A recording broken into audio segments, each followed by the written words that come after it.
Action Committee, and it's being accused of fueling protests in Pakistan-administered Kashmir. The group has been demonstrating against a law that sets aside legislative seats for refugees from Indian-administered Kashmir who live in Pakistan. They say it gives them disproportionate influence in the divided region. But the government says any change would require constitutional reform. The issue has long been a subject of political debate in Pakistan-administered Kashmir. But how will its government deal with tensions rising once again? And could the protests force a change to the controversial representation law? We'll discuss this with our guests in a moment. But first, this report from Imogen Kimber. At least 11 people killed and dozens injured in Rawalakot in Pakistan-administered Kashmir. Police say supporters of the Joint Awami Action Committee shot at security forces and surrounded a hospital, while authorities say they fired to, quote, restore law and order. The JAAC tells a different story. The state has begun a massacre of our people in Rawalakot, one leader posted online. The violence began after the region's Supreme Court ruled 12 legislative seats reserved for Kashmiri refugees who live in Pakistan are protected by the constitution. They include people displaced from India-administered Kashmir after partition in 1947. The JAAC objects to the ruling, saying refugees have disproportional influence. They are campaigning for more autonomy and representation in the local assembly. The JAAC was formed in 2023 to protest rising costs from bread to electricity and the struggles of the working people compared with the political elite. The government recently banned the group under anti-terrorism laws, but they say they're undeterred. This decision has neither weakened the committee's resolve nor diminished public support. The people of Kashmir remain more determined than ever to pursue their legitimate demands. All of this comes ahead of a planned mass protest and shutdown, once again demanding an increase in political rights. Although the JAAC is not fighting for total independence from Pakistan, but an increase in the basic standard of living and democracy. Imogen Kimber, Al Jazeera for Inside Story. Now let's bring in our guest. Maria Iqbal Tarana is a senior leader of the Pakistan Muslim League Nawaz. She joins us from Islamabad.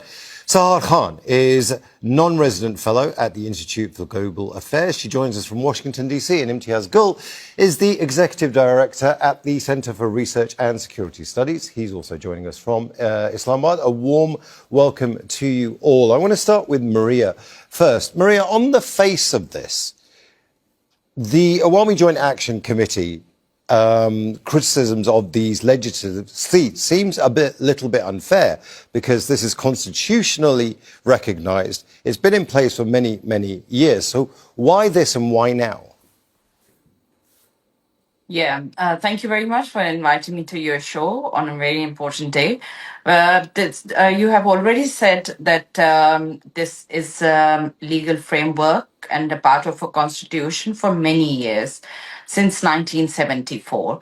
And all of a sudden, this Awami Action Committee demands increased from 3 rupees electricity unit to 1,000 rupees 20 kg flour to this 12 seats of refugees. So the concern, it was a major concern for the government of Azad Kashmir as well, because when these constitutional frameworks are being challenged on the roads and in the .com era where we are living, that is very easy to instigate mobs against the government. So for the last few days, what we were witnessing actually on the social media, that was a huge campaign was going on against the political parties of Azad Jammu and Kashmir, where these leaders were actually instigating mobs against, and they were challenging the whole legal framework of Azad Kashmir government. So the government and the local magistrates of all the districts, they put this sanction 144, which is which can be, which is a legal mechanism of a government to stop people together more than a certain Right. Okay. amount. So, yeah. So let me go to Sahar Khan next. It feels like, once again, that there is heavy-handed tactics here to silence critics of either the government or the government of Azad Kashmir. Now, is that what we're witnessing? I mean, I think so. To be honest, I think that what's happening in Azad Kashmir right now is indicative of a much larger trend. And I think it's no secret that there have been protests in the past where, there have been economic concerns. There's a great deal of inflation in Azad Kashmir. People of Kashmir, they want, more responsive government institutions. They want more representation. And I think in general, what we're seeing now is a reflection of that trend. I also think, the bigger issue is sort of Pakistan's dilemma itself, right? Pakistan is sort of back, I would say, in a hard place, which is, should it stick to the constitution of Azad Kashmir and these constitutional arrangements, or should it give in to populist demands? And I don't think that there's a simple answer to any of that, but I do think that that's a bigger dilemma that Pakistan has. And I think it also shows the reality on the ground of Kashmiris in Azad Kashmir, and of course other folks there as well. They have a demand of legitimacy, political representation, and of course institutions that are responsive to their demands. Imtiaz, in 1947 rather, when Indian refugees first came over, and then subsequent waves of Indian refugees coming in from Indian-administered Kashmir, they were welcomed with open arms. What's the sea change here? Why are they now being demonized? Well, thank you, Imran. Number one, these refugees are no more refugees. They've been living in, most of them settled in mainland Pakistan. Secondly, these seats, which are stated to be reserved, 12 seats for the refugees, are usually used as an instruments of blackmail, of manipulation, for making or destroying the governments. So make or break instruments for the governments in Azad Kashmir. That's why the dominant majority of Kashmiris are demanding that these seats be abolished. And coincidentally, we have on our panel from a representative from the Pakistan Muslim League. So the Pakistan Muslim League has a vested interest in not abolishing those seats, because this is the major beneficiary of such context. And that's why, together with the PMLN, there are other vested interests, political vested interests, which has opposed the abolition of these seats, despite a promise that had been made to these parties, to the Awami Action Party back in September last year, when those negotiating with them, including a very senior minister from Pakistan, had promised that at least 6 of these refugee seats would be done away with very soon, as in the first phase.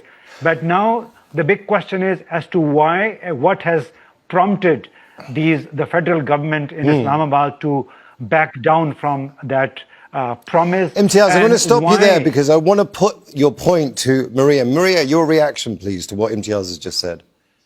Thank you very much. Here, I won't agree with Mr. Imtiaz Gul Sahab that PMLN is a beneficiary for this making and breaking of the governments from these 12 seats. It's not about the political party. It's about the refugees who have actually sacrificed in the past from 1947 to 65, then in 80s and 90s, who got settled in Pakistan.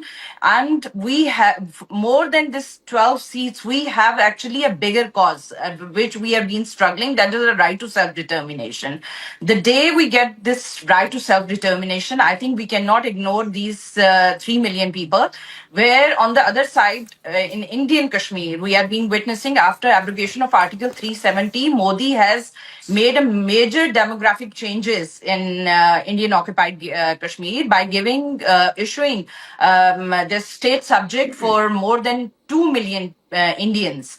So, on the other side, when India has been offering and making a demographic changes, why we have to be focused on these 12 seats? With all respect, Maria, but you are deflecting here. We're not talking about Indian occupied Kashmir here. We're talking very specifically about Azad Kashmir. Now, Yeah, you've just said that these seats are important and, they must Yeah. be kept.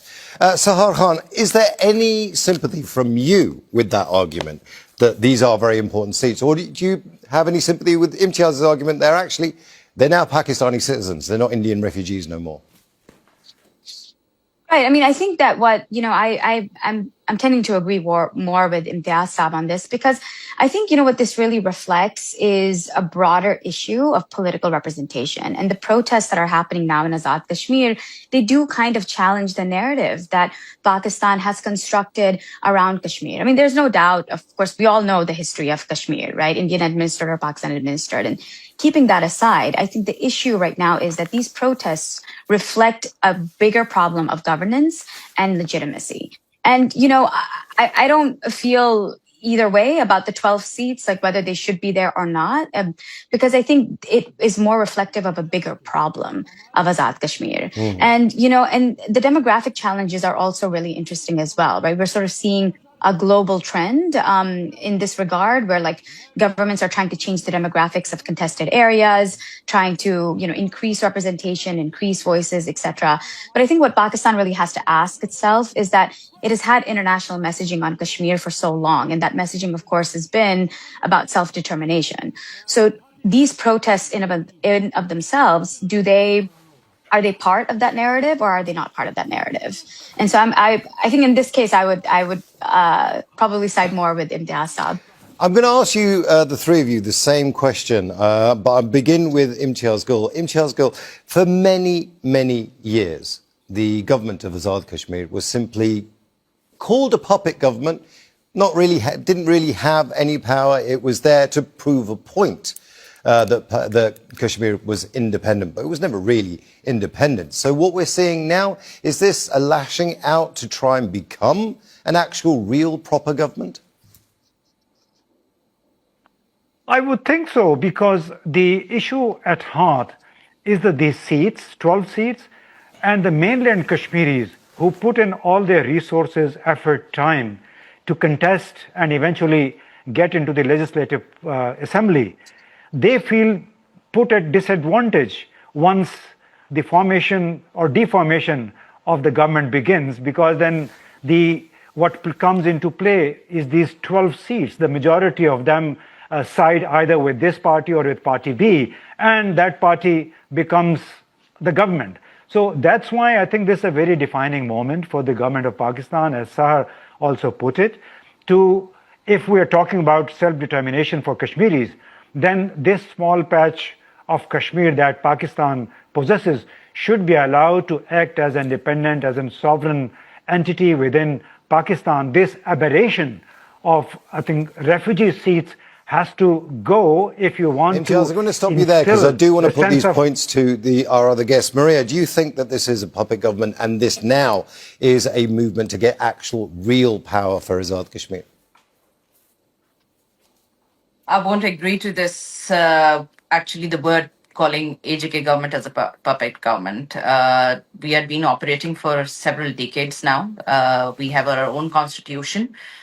We have our own legislative assembly. We have seen the people struggling for the rights of their own people and for the other Kashmiris who are actually living abroad as well. So this is very unfair to call our government a puppet government after almost 80 years. And what I would suggest, like these constitutional framework, I think just recently, High Court of Azad Kashmir has also issued that this statement that this is we will work on that, but it is a legal framework which takes legislative members on board. And since Election Commission of Azad Kashmir has also announced the date for the next election on the 27th of July, And these 10 days, actually, they have announced that all the political parties' nominees must submit their papers Right. to appear in this, whoever want to appear in the process. We'll get into that a bit in a meanwhile, moment, but this we are Joint kind of Awami running out Action of Committee time. unrest has- Maria, we are running out of time, and I want to come to Sahar. It's a simple question, the same one. Puppet government now looking for real independence? Well, I think puppet government might be a little bit harsh. Maybe there's something lesser than puppet government. But I mean, in all seriousness, I do think that, these kinds of labels, puppet or not, I think is sort of beside the point. I think what we're really seeing is an evolution of Kashmiri politics. And we're really seeing the pressures of the demographics as well. I mean, we all know that Pakistan's population in general has a youth bulge. And we're sort of seeing that in Azad Kashmir now. And the young people in Kashmir, they want economic opportunities. They want employment opportunities. They want governance, better governance than currently exists in Azad Kashmir. So puppet or not is, in my view, kind of doesn't get to the core issue, which is the demand for better governance and the demand for accountability. Maria, your title is a senior leader of the Pakistan Muslim League Nawaz. Why are you not a member of the Kashmir Muslim League? Sorry, Kashmir Muslim League. Yeah, I mean, why not just become like what you just said? Really lean into the idea of being within Kashmir and doing politics within Kashmir. Why are you a member of the... in Kashmir. So we have three major political parties: Pakistan People's Party, PMLN, and we have a Muslim conference. And last time, actually, PTI also has the huge participation. They formed a government as well. So I think as a free person, I have a choice actually to whatever the party I contest from or I appear from. So this is that's not I don't know what you actually trying to say. Well, actually, I will tell you, Sahar, the reason I asked that question is because isn't there a danger here that Kashmiri nationalism actually starts to take over and then that becomes a problem for Pakistan? Kashmiri nationalism it's not anything new. And I'm not sure why it would necessarily be a problem at this point. I mean, I think, there are a couple of things happening that are all sort of part of the Kashmiri nationalism, right? This desire for better governance, the desire for accountability. I mean, I think even this particular 12-seat issue, it's a legal matter. And even if it's solved, right? And even if Pakistan says that, this is a constitutional arrangement that needs to continue on, I don't think that it would, the protests would continue to happen because even this particular, it's a smaller issue compared to some of the bigger things that are happening in Azad Kashmir. And so I think the problem has been the lack of wanting to solve this. And I think sort of in sort of Pakistan's narrative of Kashmir, the Kashmir issue in general, I think this also is a bit of a problem because the Kashmir, what's happening in Azad Kashmir doesn't just indicate that this is between India and Pakistan. It's not really about the India-Pakistan rivalry. This is a governance issue. And I'm not sure that the Pakistani government has the appetite to solve it. But I think it reflects a bigger trend that Kashmiris just want better governance. They want to be heard and they want autonomy. So that in of itself is part of Kashmiri nationalism. So that's always existed. I don't think that that's anything new. Is it heavy-handed tactics, Imtiaz, by prescribing, labelling the Joint Awami Action Committee as terrorist, a terrorist organisation? It seems a very quick labelling, given, these only been a few protests, right? I think this move is marked by confusion, by ambiguity. The Azad Kashmir Prime Minister Faisal Rathore has just a couple of hours ago issued an appeal to the Awami Action Party to come back for negotiations. So I think that was a premature, not really well thought through move, which has now gotten this government as well as the Islamabad authorities trapped, because they were labeling them as Indian agents, as terrorists, anti-state, and now they're again being urged to come back for negotiations. And the issue would be, after killing of so many people, what does the government basically offer on the table to mitigate the hard feelings, the feelings of deprivation, of being marginalized? So it's a big task. They have just through mismanaging, manhandling of big crowds and protesters, the government has created yet another problem for itself. Maria, when we are talking about the Joint Awami Action Committee, are they useful when it comes to inter-Kashmiri dialogue? Because they seem to be using violent tactics, and that doesn't seem to be helpful.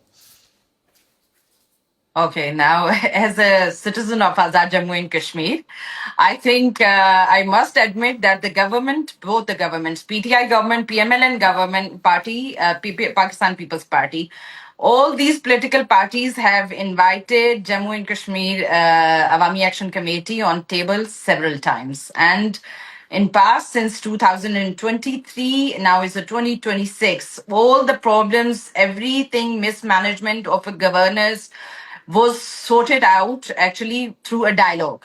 So that's the first time actually the crowds and this the call was mishandled by a government just because there was reasons for that.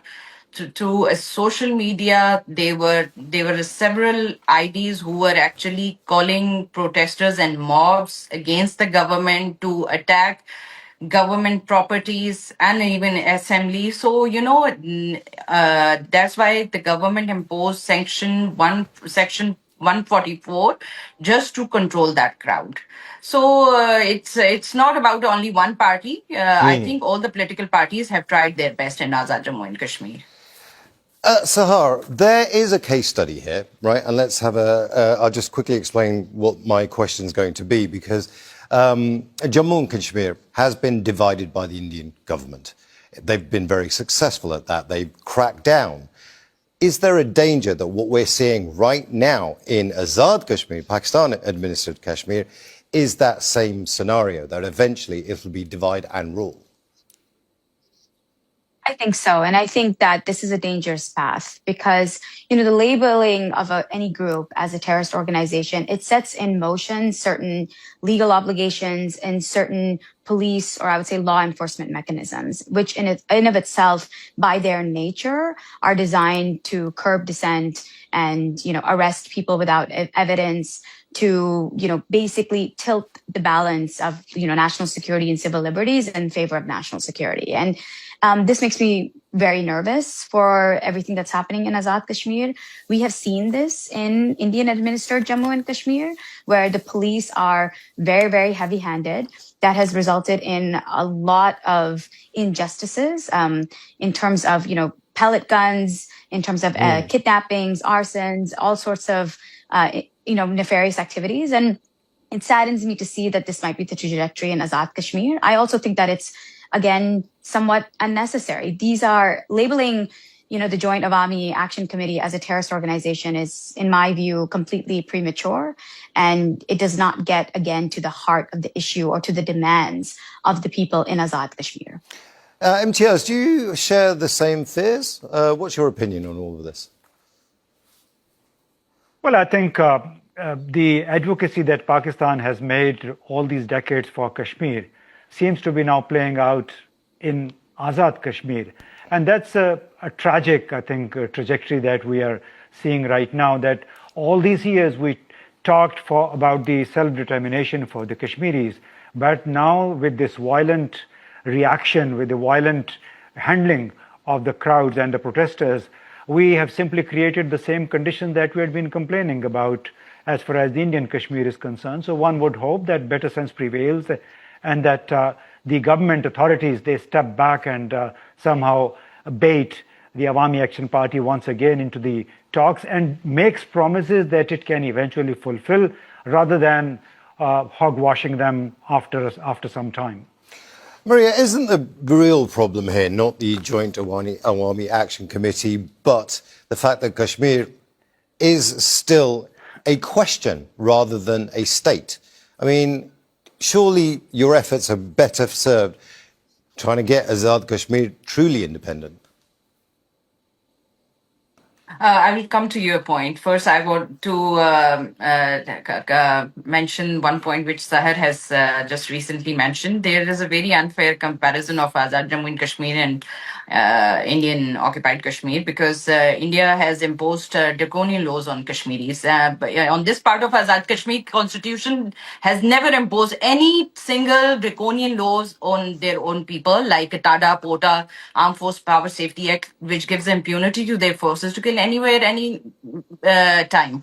And Azad Kashmir has its complete constitution, which is in favor of its own people, which gives the safety, freedom of speech, freedom of expression, and freedom of assembly. But these are the governance problem. Since that this Awami Action Committee has started its demands for the better governance. So yes, coming to you, Imran, I believe, as you have already used so many harsh words for this state, being a citizen of Azad Jammu and Kashmir, I proudly say that this confidence is coming from the state where we actually open our eyes freely, we moved freely, we lived freely, and we breathe freely. So we can't just, for my great grandparents, they migrated from the other part of Kashmir and they came on this part of Kashmir. For them, it was a Pakistan, because they left that Kashmir, they left everything in Srinagar and Punch city. So coming to this part, and just it would be very unfair to my great grandparents if I would say this is a puppet government, or I won't call it a something else. So it's very unfair on the for the families who have actually left everything and came to this part of Kashmir and given everything, Maria, all their efforts, energy, Maria, time I'm going to stop to you this there. state, I'm going to stop you there because build up this state. we have run out of time, but I am going to say my question was designed to get your response. So thank you so much. I want to thank Maria Iqbal Tarana, Sahar Khan and Imtiaz Gul. And thank you too for watching. You can see the programme again anytime by visiting our website, aljazeera.com. And for further discussion, go to our Facebook page. That's facebook.com/AJ Inside Story. And you can also join the conversation on X. Our handle is @AJ Inside Story. For now, that's it from me, Imran Khan, and all the team here. Al Jazeera's coverage continues in a moment. Stay tuned.